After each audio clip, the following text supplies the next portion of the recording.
If your GoDaddy WordPress site is showing an error, don't worry. In this video, I'm going to walk you through the most common fixes step by step so you can get your website back online fast. We'll cover the 500 internal server error and the error establishing a database connection, because these are two of the most common WordPress issues on GoDaddy hosting. If this guide helps you, be sure to hit like and subscribe for more simple WordPress tutorials. Now, let's jump in. First, let's talk about the 500 internal server error.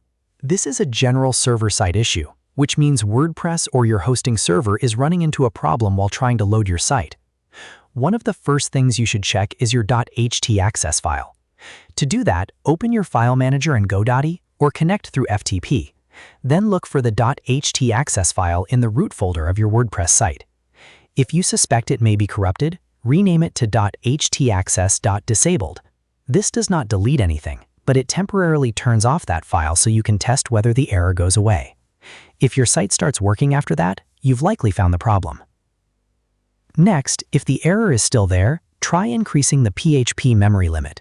Sometimes WordPress needs more memory to load plugins, themes, or admin pages, and a low limit can trigger a 500 error. Open your wp-config.php file and add or update the memory limit line so WordPress has more resources available. After saving the file, refresh your website and check whether the issue is fixed. If the site is still giving you trouble, the next step is to deactivate all plugins. A faulty plugin can easily break a WordPress site and cause a server error. The fastest way to test this is by using FTP or your file manager and renaming the plugins folder to something like Plugins Disabled. WordPress will no longer load those plugins, which lets you see whether one of them is causing the issue. If the site comes back online, you can rename the folder again and reactivate the plugins one by one until you find the problem plugin. Now let's move on to the error establishing a database connection.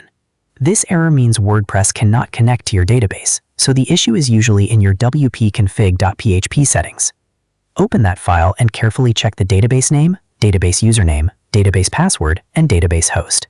These details must match exactly what is set up in your GoDaddy hosting account.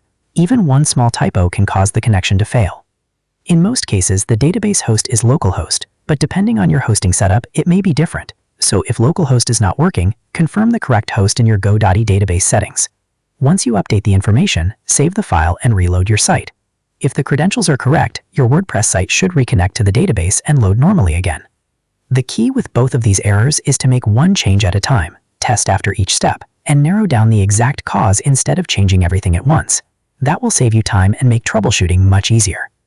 If this video helped you fix your GoDaddy WordPress error, please like the video and subscribe for more website troubleshooting guides. Thanks for watching, and I'll see you in the next one.